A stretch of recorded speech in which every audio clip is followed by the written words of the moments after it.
Hello and welcome to Healthy, Fit, and Pain Free Pittsburgh. I am your host, Ryan Wade, joined as always by my co-host, Dr. Tyler Bordick. Good morning, or afternoon, depending on what you're at.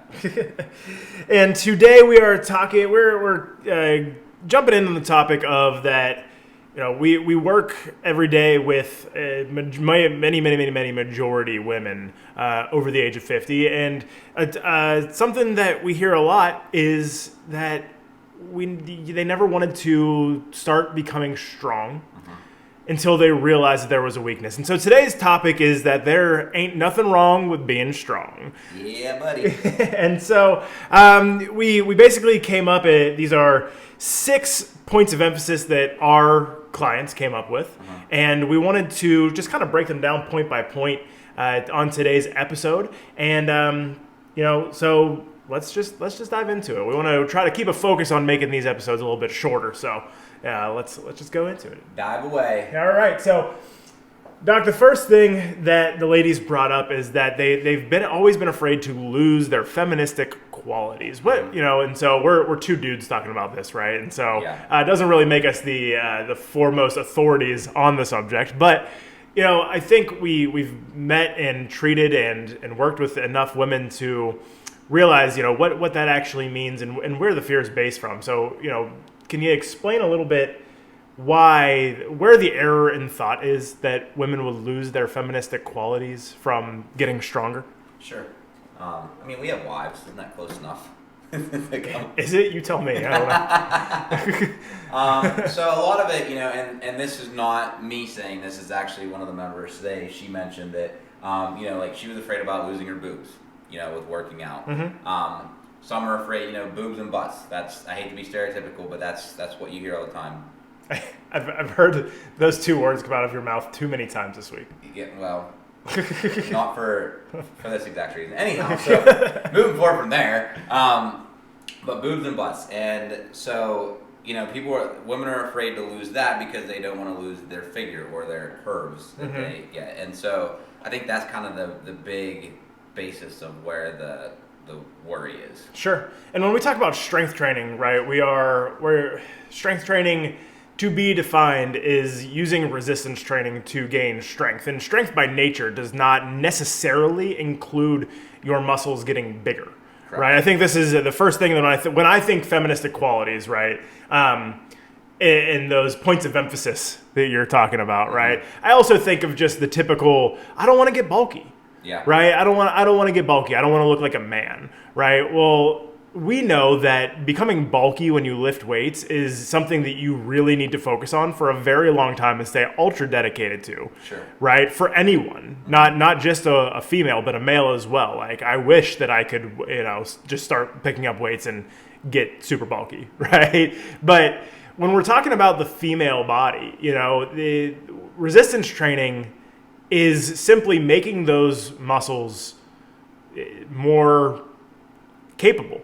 Yep. Right? It's making them be able to achieve more, to be able to hold the body. And more dense, which is actually... More dense is what I was trying to get at. Technically smaller, if you think about it. Sure. Compared to, less dense. Right. It's more dense, right? And so just because you are getting stronger does not mean you are training for hypertrophy, which is to say your muscles are getting larger, right? And so, I think it's been shed light on very well. It's something that the fitness industry has done well the last few years, is showing that, lifting weights does not make you bulky.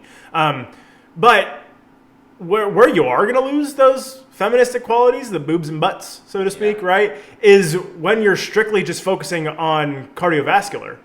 Sure. And also, and this is, again, we always talk about, but it's very valid, is that media is the biggest problem with this. And honestly, I'll take full responsibility, like, dudes are a big problem with this too, because, everyone's heard the conversation, you boobs guy or you an ass guy? And that tends to make women think that's what guys want, so that's what we need to work on. But it's also the fact too is if you get on a FitPo or an Instagram model or something like that, that's typically the 2 features that are standing out. And then there's also legs and all that other stuff. But what people also have to realize with those women, especially models on stage, they are very, very, very, very, very, very low body fat percentage, a very unhealthy body fat percentage.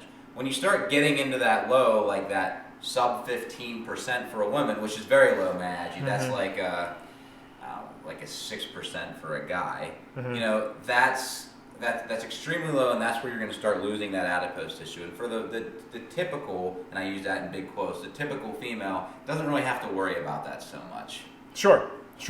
And just to circle back, and all those points are valid, right? And just because somebody that you see walk up on a stage or do a commercial is thin doesn't mean that they're healthy, right? And we all kind of know the difference. I can't tell you how many times I talk to people and I'm consulting and I hear like, well, once I get past this point, I look unhealthy, right? And well, you know, those people that do those kinds of things for a living, actors, actresses, models, competitors, like they hide the unhealthy look pretty well, right? Because the muscle is built so well. Yes. You know, and it's so dense. But circling back to the cardio, you know, if you're only focusing on cardio, that is actually proven to make the muscles become smaller, right? Are you segueing right now, Ryan? No, I don't. I'm not on purpose, right? So, but it, you know, that is actually how you do make the muscles smaller and leaner, simply because your body is going to try to find the easiest way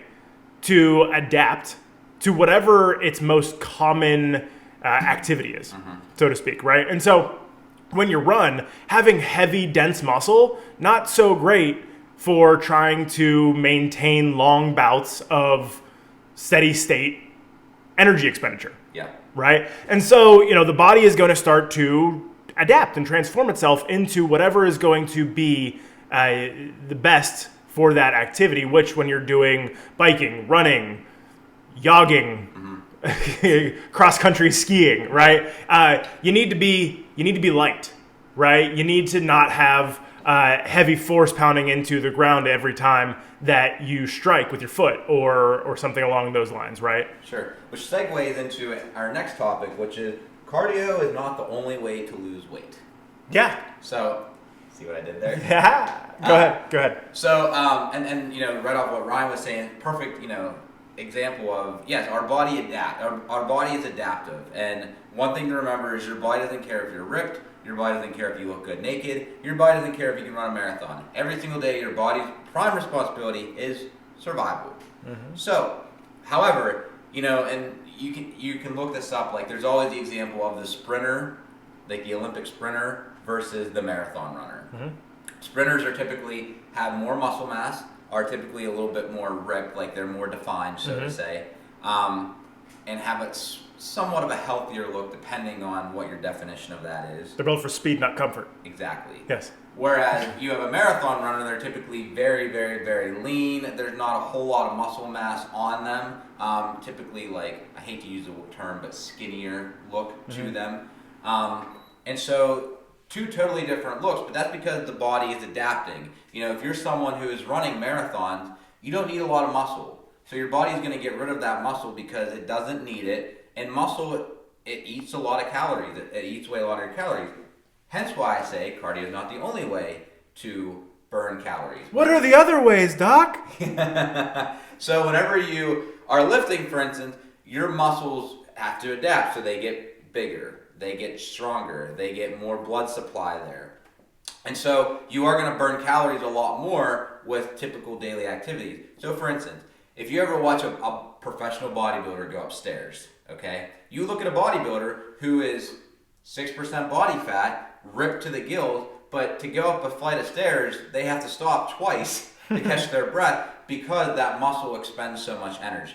And that's the same thing here. So I think we might be, and I know you've touched on it a couple times as you've been explaining it, but in layman's terms, can you explain why the muscle requires more energy expenditure, right? Why is that happening, or what is happening when that is occurring? So so the more muscle you have, that's more motors, you know, that's more motor in your engine, that's more motors in your car working at the same time. So that's why, like, if you have a bigger engine, you typically burn through gas more. So that's why a Pinto is going to go longer than does, you know, a Hummer, Sure. You know, totally different size, totally different. And that's kind of the difference between the body. Yeah, the same fuel has to feed a bigger engine. Yep. Right. And so when there's, more outputs, there's needs more inputs. Right. And so, Exactly. which this is all to say that when you are becoming stronger, you are also, burning calories. And if you are a smaller person, right, the energy expenditure becomes less, right? And so you can go for longer periods of time, which starts to integrate like a cardio and a resistance training happening at the same time.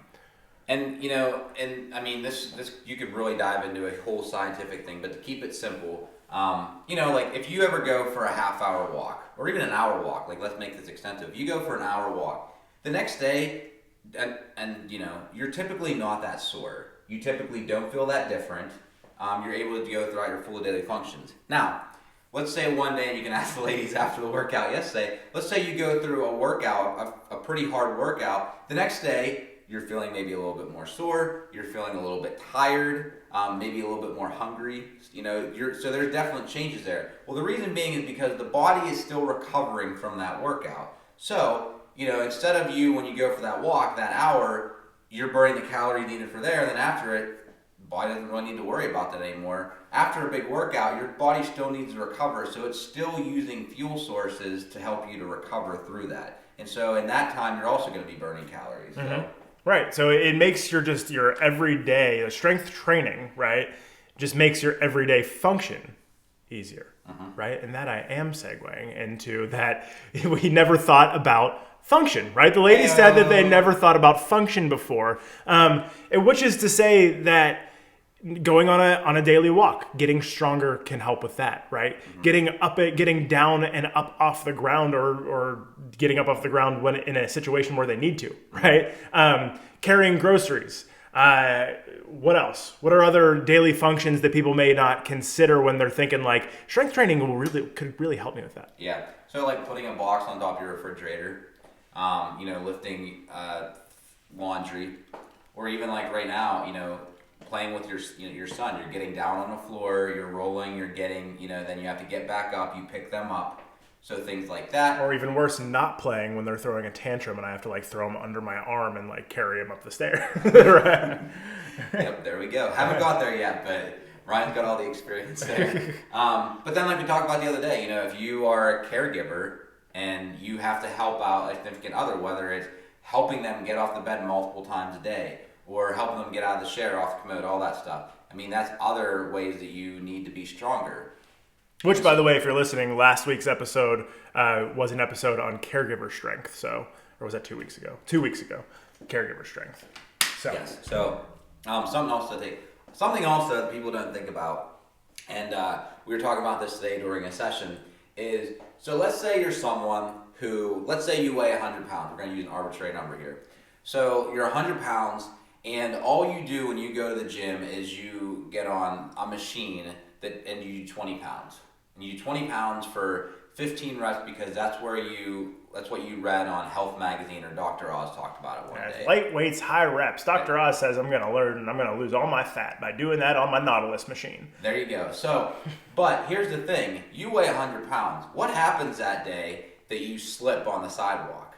Or that day that you fall when you have to get up? Whenever you do that, one leg, one arm now has to take the impact of your 100-pound body. Well, I'm sorry. Those 20 pounds for 15 reps ain't going to help you whenever it comes to saving that spill. Sure. You need to lift 100 pounds in that situation, Mm-hmm. right? And so not saying that that's where you start to strength train, yes. right? You start light and you build up, but you keep the repetitions lower, right? Somewhere between 1 and 5 with something that is challenging for that amount of repetitions, right? And it all falls into this cycle or this continuum of like, are we saying to never do lightweight for high reps? No. Right? What we are saying is that there is a whole continuum of ways to be able to strength train and get all the benefits of becoming leaner, getting stronger, making your muscles more dense, right? And also adding in conditioning elements to be able to strengthen your heart and your lungs, right? You can do all these things through strength training. But if you neglect one, right? In that situation where you are only doing lightweight for high reps because all you care about is the number on the scale and the way that, the size pants that you put on, you will not be able to lift your own body weight if something does happen to you where you get tossed to the ground. Yeah. I mean, there's a story of Timmy whose car fell on him while he was doing work, and then Mama Fran came out and she lifted the car up and Timmy was able to get out. You got to be ready for that. Is that from Waterboy? You're thinking of Farmer Fran. I have no idea. I've never heard that story. You've never heard the stories of like the mom who they're like something falls on their baby and they lift the I know mom strength, but I never heard that story that you said that everybody's heard the story from. You just never know when Timmy's going to fall under a car and you got to rescue them. So I'm just saying, prepare for the 0.001% chance of that happening. Keep Timmy away from cars. Anyway, so this is also to say that when we're looking at functionality, right? In strength training, it's about strengthening the entire body. Correct. Right? Because all the movements and all the functionality things that we just talked about include your whole body, which is held together by your midsection, your core, right? All the muscles that protect our hips and our spine. But I think something that at least our feedback from our ladies is that it's kind of just like what's the point when it comes to upper body strength. Yeah. Right? It's just like, I've never had upper body strength. Like I was on a boat one, and this is a story that actually happened to me. Nobody knows this story. But I remember my sister, right, growing up. My sister's 6 years older than me, so she's 37, 38 now. We were on a boat, and we live in Pittsburgh, so we were on the river, right? And underneath one of the bridges, there's this big tug rope, right? And people would climb up on the bottom of the footing on the bridge, and you'd swing from the tug rope. Well, my sister was really afraid to do that because she knew that her upper body strength was lacking, but she did it anyway, right? And so she got up on that rope and she held on, and it took her 0.3 seconds to fall off, right? We are lucky that she didn't hit her head off the cement footing of the bridge, right? But it's stories and examples like these where I think our clients, our women over 50, become discouraged and saying, what's the point? I'm not going to be able to get strong in my upper body anyway. Mm-hmm. Tell us why that's false. Well, and I think, too, it's I think it's knowledge. I think knowledge is a huge part, for one. For instance, women think, well, I can't do a push-up, so they don't do push-ups. I can't do a pull-up, so they don't do a pull-up. Or any variation of that stuff. What do? They go in, they do curls, and they do tricep kickbacks. And that's all that women, whenever I used to go to a gym, that's typically what I see a lot of women doing is curling and tricep kickbacks. And and this is guys too, don't get me wrong, but they're not working other bigger muscles that get stronger. My political correct, alert is just going crazy on this one, because not only are we strictly talking about men and women, now we're talking about typical exercises of each of them. So we apologize to anybody who's out there who is fuming at the ears right now because we haven't included non-binary and women who do actually like to get strong. But this episode is geared towards women who have been afraid of getting strong in their lives, and we're trying to empower and create good in the world. So I apologize to all of you out there who want to hurt me right now. Anyhow, so and people typically say I train arms. It's okay, that's fine that you train arms, but your biceps and your triceps aren't your strong muscles of your upper body. It's your chest, it's your shoulders, it's your back. The back is a huge one that people typically neglect because you don't see it. So why train it? Mm-hmm. And they don't realize how much that is involved in. So even if you're lifting something off the floor, you have to be able to engage your back muscles to keep that weight close to your body so that whenever you do lift up, it stays close to your hips and your hips can do most of the work. Sure. Your arms and your shoulders are not the only things holding that box in front of you, right? You think about a moving box that weighs more than you'd like to imagine that you're lifting up, right? Is it easier to hold it further away from your body or closer, right? Your arms are not just this. This goes into a whole realm of sectioning off the body in the way that you train in terms of arm day and back day and stuff like that, right? But again, we look at the body as a total unit right? Your back is what is keeping those shoulders back behind your ears and is what is pulling that load closer to your body so that you can, use the entirety of your strength that your body includes and not just your arms. Yeah. Yeah, and that's I feel that's the big thing, because squats, I mean, you can easily do a squat, and it's a very functional, quote unquote, functional activity. But I think it's just like the fear of like, for instance, like getting on a bench. People are afraid to get on a bench with dumbbells because they're afraid that dumbbell is going to hit them in the face. Mm-hmm. So they kind of steer away from stuff like that because they're fearful of what if something goes wrong. Yeah. Doc, you come from a house of learning doctors, or just you, yeah. right? But, tell me why it is that typically females are weaker in their upper body than males, and this is kind of leads me into why we're talking about this particular subject. Sure. So, and it's actually, and we've talked about this before, but on an absolute scale, women actually have more potential to get stronger in their lower body than men do. So, it's because their hips are wider and they just have greater mass there. Yes. So it's really like it is. With the hips being wider, it does provide them a better base of support. But it's also that women do carry more weight in those areas, and that weight is a lot of times muscle as well. Mm-hmm. So, for instance, it's not uncommon if we have someone here for 8 weeks and they do a full program with us, we might even see their thigh girth go up. Okay, mm-hmm. And that's because their body fat will go down, their weight will go down, but their thigh might go up, and that's because there's muscle gaining there. Sure, they're smaller all over, but in that particular area, they've become denser. Yes.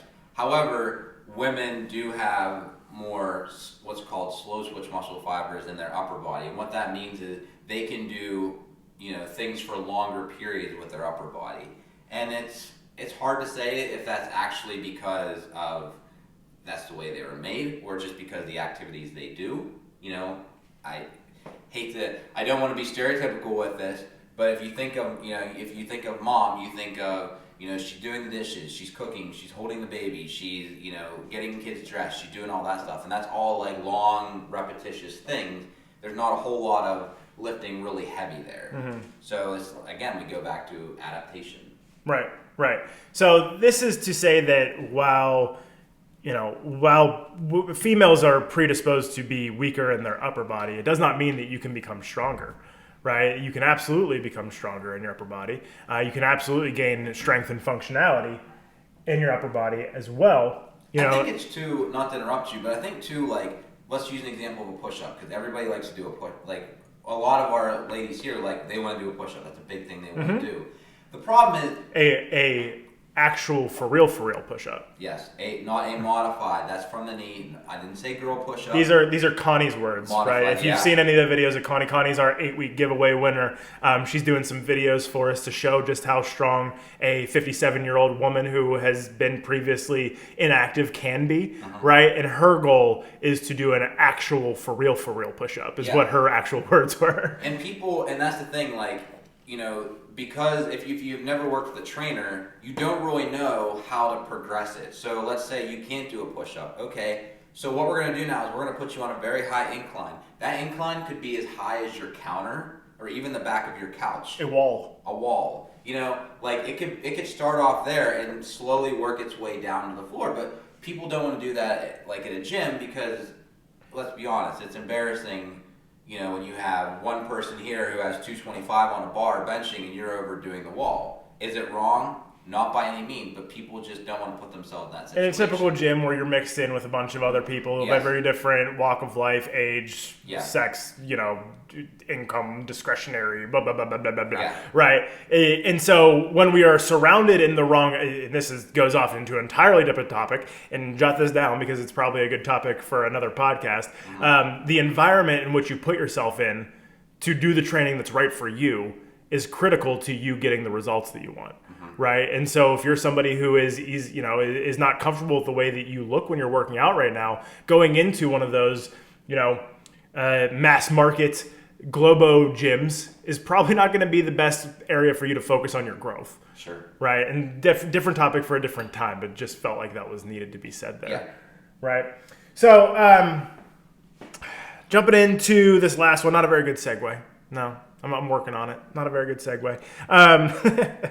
But, the ladies were saying that they believe they can't lift heavy when they're older. Yes. Go ahead. So here's a good for instance. So, and we could go into so many different subtopics here, but different instances include osteoporosis, which is, weakening of the bones.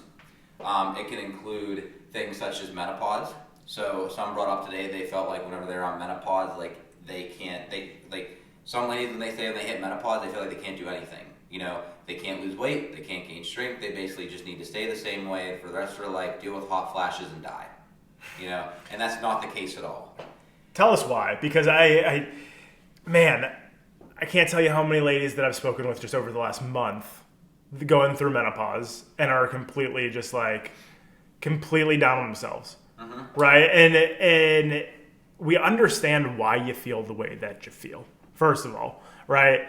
But it's just the limiting beliefs that's placing on yourself is completely actually not based in fact, first of all. And also just it's based around the way that you feel, right? And that's it, and that's never a good place to start. So tell us why, whenever you're going through menopause, that you can lose weight, get stronger, improve your health. Sure. So without going too far down this rabbit hole. So one thing we were talking about earlier today, and full discretion, I was talking with other ladies about this, so this isn't me just spilling off here. But it's kind of the same thing, and I say this because this is fresh to me, is pregnancy. Women who go through a pregnancy, they feel like as soon as they have the baby, they can't do anything. They can't lose weight. They're gonna have this baby body the rest of their life, and they're just screwed. Menopause is kind of the same way, and it's because this is my theory, and they kind of agree with me today. So whenever you're menopause, or even after you have a baby, for one thing, you are hit with a life-changing event, which causes a lot of mental stress on you. Sure. Any life-changing event does. Yeah, exactly. And those also have a hormonal factor with it. So it's not just the stress of it, but it's also the hormonal factor. And, so when these women, when they eventually get to the point where they're or men even, with their life, when they eventually get to this point, they're okay, I'm going to go to the gym, I'm going to work out, and I'm going to eat better. When you think eat better, what comes to mind, Ryan? When I think eat better, I think of eating one ingredient foods.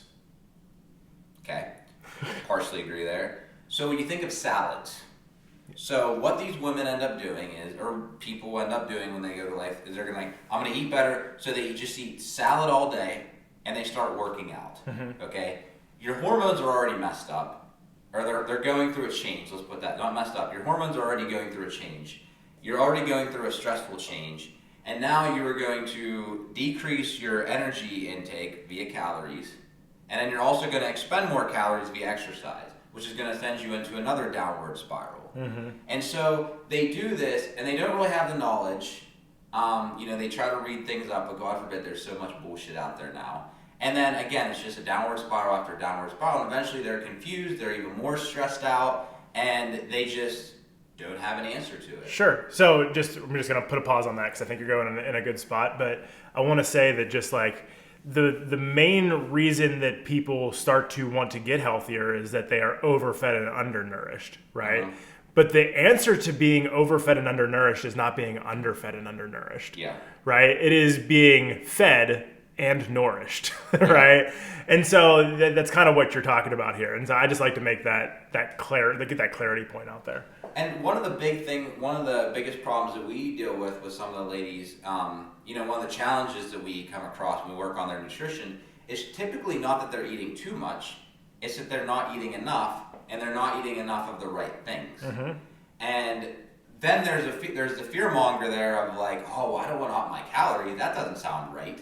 That's stupid. You don't do that and lose weight. And then again, it's a spiral. Now, if you don't have someone to help you, if you don't have someone to guide you, well, you're going to just keep eating less, which is again going to impact your metabolism, which is going to impact everything else, going to impact your hormones even more. Your sleep's going to suffer. You're going to be a stressed out mess. You're going to piss off other people around you, and they're not going to want to be around you in your social life. And you can just see this downward spiral. Obviously, being dramatic, but this does happen. Sure. And it's also the fact too is like, you have to understand that you might be one of those people that goes through a little bit more of a challenge with your health. Andrew and I have talked before. He was giving an example one time about he had this woman who she was, going through menopause, and weight loss was very difficult for her. She was doing everything right, and it was still very difficult. He's like, however, she was sticking to the plan. She was doing everything I asked of her, and she was still steadily losing weight, becoming healthier. And that's, you have to, again, look at the end game in mind and realize that for you, it might be a little tougher. For you, it might be a little bit easier. But that doesn't give you the excuse to not try harder and have everything in play to invest in yourself.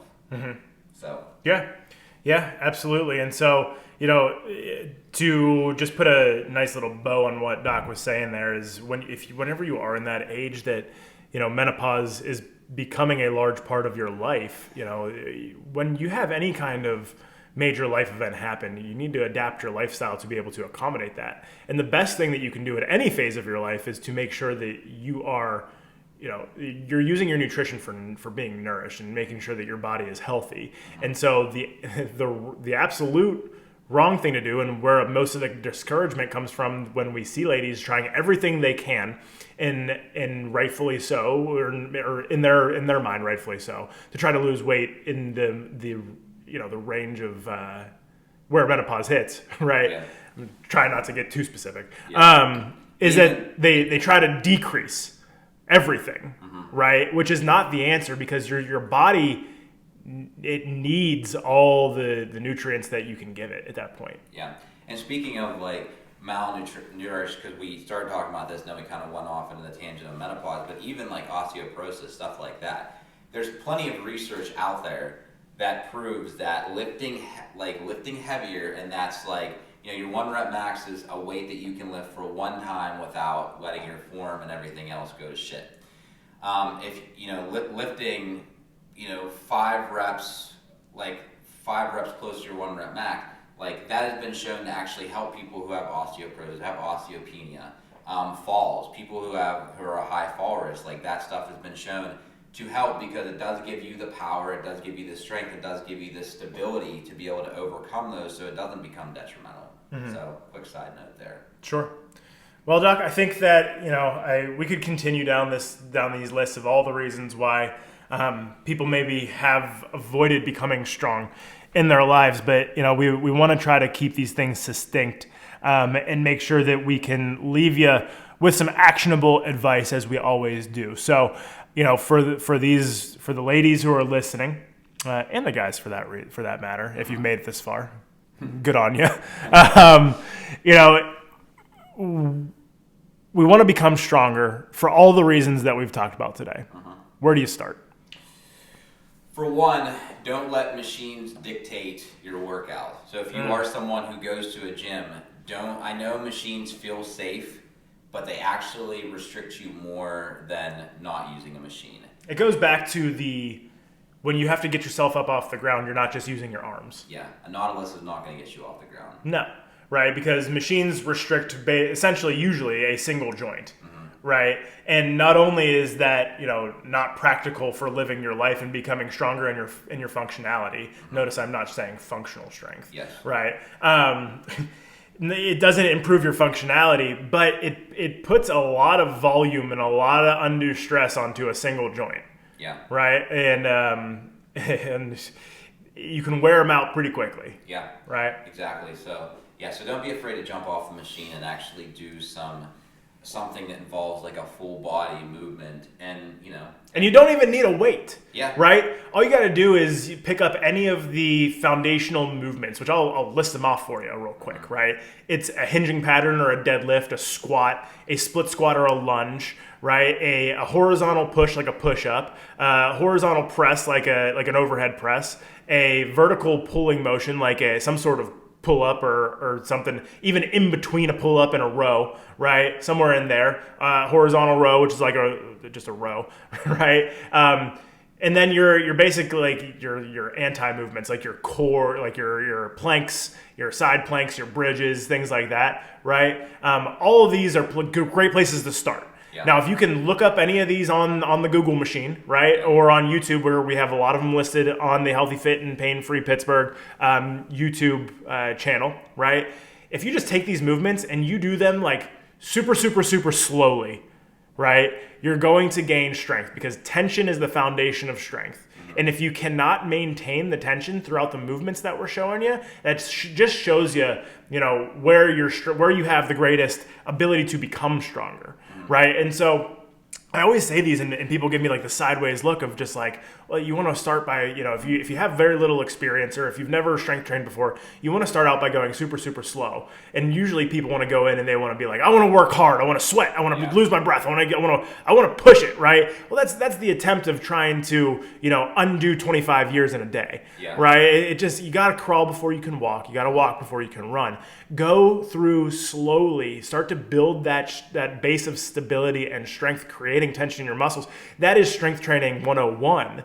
Then once you can control all those movements, you can begin to start adding free weights, which you're still maintaining your whole body strength that you have to use to be able to support that. Yeah.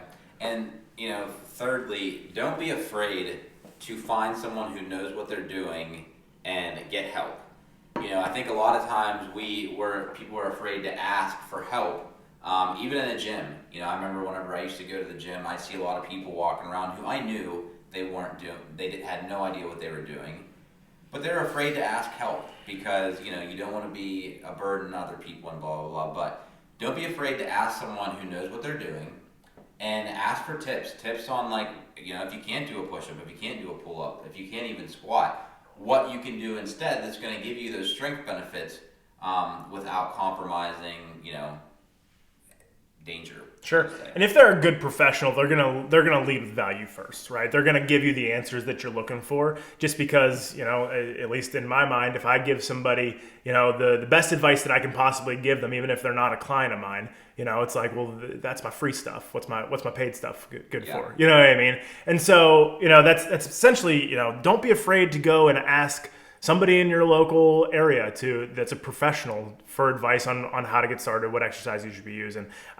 Typically, it's something I will say that's good about most fitness pros that I know is that they're all giving people, right? They have all started, at least I hope so, to help people. Yeah. Right. And so there's no lack of that in the fitness community. So, and with that said, if you want to contact us, of course, our show sponsor is Inner Strength Physio Fitness Athletics. We're located in Robinson Township. Inner Strength is 203 Hershinger, Hershinger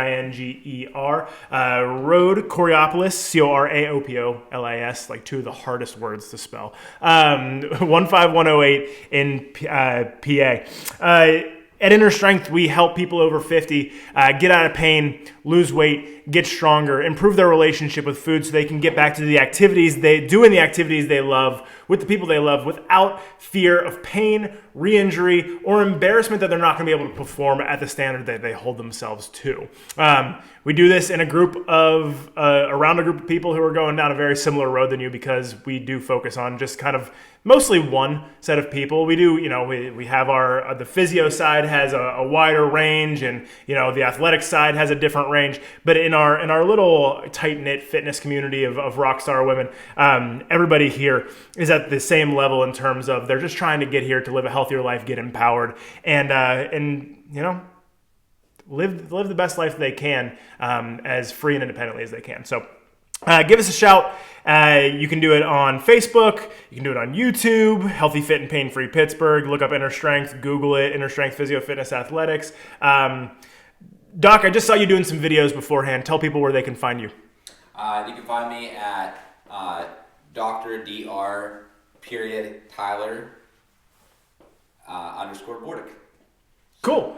You can look me up, Ryan Wade, on Facebook. I have a very common name, and I also don't do a whole lot more of social media stuff. That's the way I like it. So if you want to reach out to somebody, you can reach out to Doc, and we'll be more than happy to help you. So with that said, stay healthy, fit, and pain-free, Pittsburgh. We'll see you next time.